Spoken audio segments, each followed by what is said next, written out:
யோவான் 3 34வது வசனம். தேவனால் அனுப்பப்பட்டவர் தேவனுடைய வார்த்தைகளை பேசுகிறார். தேவன் அவருக்கு தமது ஆவியை அளவில்லாமல் கொடுத்திருக்கிறார். 2 காரியங்களை நான் சொல்ல முடியும். ஒன்று வசனங்களை தேவன் அளவில்லாமல் தன்னிடத்தில் அன்பு கூறுவர்களுக்கு கொடுக்கிறார். தன்னுடைய குமாரனை அவர் அதிகமாய் அன்பு கூர்ந்தார். குமாரன் உங்களை அன்பு கூறுகிறார். குமாரன் நிமித்தமாக தேவனுடைய அன்பு வெளிப்பட்டது. அவர் வந்ததினால், இந்த உலகத்திற்கு வந்ததினால் நித்திய ஜீவனை அடையும்படிக்கு உங்களை தேவனுடைய பிள்ளைகளாக்கும்படியாக இயேசு கிறிஸ்து இந்த உலகத்துக்கு வந்தாரே. இயேசு கிறிஸ்துவை விசுவாசிக்கிறவர்களுக்கு 2 ஆசீர்வாதத்தை இந்த வசனம் சொல்லுகிறது. என்ன? வசனத்தை தருவார். வசனம். எப்பொழுது பார்த்தாலும் வசனத்திற்காக நீங்கள் ஏங்க வேண்டும். அந்த 119வது சங்கீதத்தில் சொல்லப்பட்டிருக்கிறது, நான் வசனத்தை அதிகமாய் வாஞ்சியாக இருக்கிறபடினால் என் வாயை என்று திறந்து அந்த ஆகாரத்துக்காக நான் ஏங்குகிறேன்.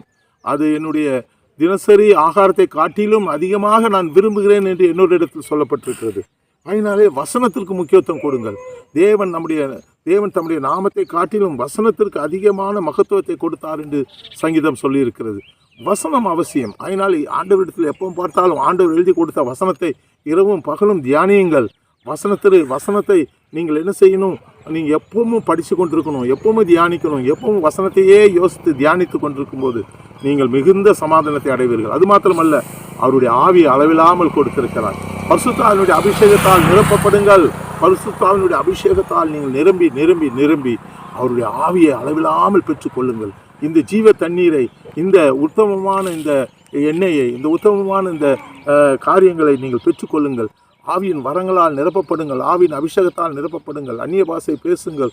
ஆவியினாலே நிறைந்து அனலாயிருங்கள். ஆவியிலே அனலாயிருங்கள் என்று சொல்லப்பட்டிருக்கிறது. ஆவியில் அனலாயிருங்கள். ஆவியை பெற்றுக்கொள்ளுங்கள். வசனமும் ஆவியும் உங்களை என்ன செய்யும்? நன்றாக நிலைநிறுத்தும். நீங்கள் ஆண்டவரிடத்தில் நெருங்கி சேருவீர்கள். இந்த வசனத்தை மறந்துவிட வேண்டாம். யோவான் 4:34. God bless you.